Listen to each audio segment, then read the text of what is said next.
مضمون: منشیات کے نقصانات۔ موجودہ دور کا ایک بہت سنجیدہ مسئلہ منشیات کا استعمال ہے۔ آج کل نشے کے استعمال سے ہماری نوجوان نسل تباہ ہو رہی ہے۔ یہ برائی بہت تیزی سے ہمارے معاشرے میں پھیل رہی ہے۔ اللہ تعالیٰ نے انسان کو اشرف المخلوقات کا درجہ دیا ہے تاکہ یہ اللہ تعالیٰ کے بتائے ہوئے اصولوں کے مطابق زندگی گزار سکے۔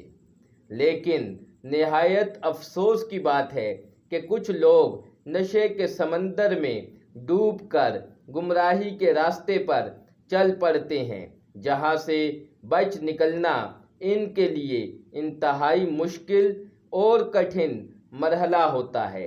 نشے کا استعمال کرنے والے افراد در حقیقت بزدل اور کمزور قوت ارادی رکھنے والے ہوتے ہیں۔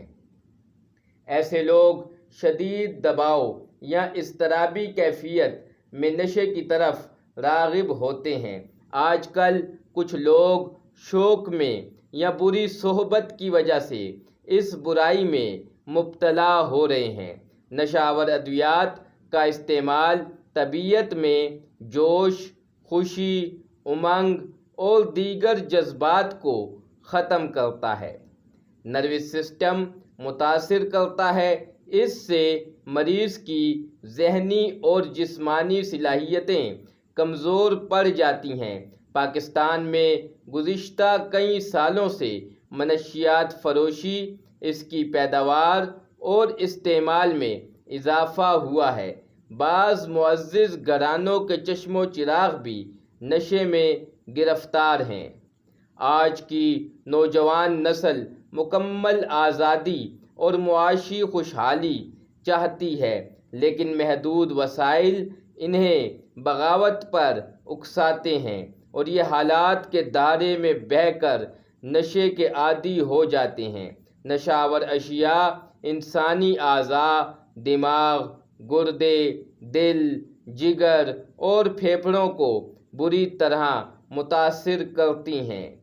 نشے کا عادی شخص چوری، ڈاکہ، زنا اور قانون شکنی کا مرتکب ہوتا ہے۔ وہ گھریلو اور سماجی ذمہ داریوں سے غافل ہو جاتا ہے۔ وہ نشے کے لیے رقم کے حصول کی خاطر گھناؤنے جرائم سے بھی اجتناب نہیں کرتا۔ اسلام میں شراب نوشی اور دیگر منشیات کے استعمال سے سختی سے منع کیا گیا ہے۔ بحیثیت مسلمان ہمیں نشے جیسی لعنت اور اس سماجی برائی کو ختم کرنے کے لیے اپنا کردار ادا کرنا چاہیے اور لوگوں میں آگاہی پیدا کرنی چاہیے تاکہ ہم اس برائی سے چھٹکارا حاصل کر سکیں۔ شکریہ۔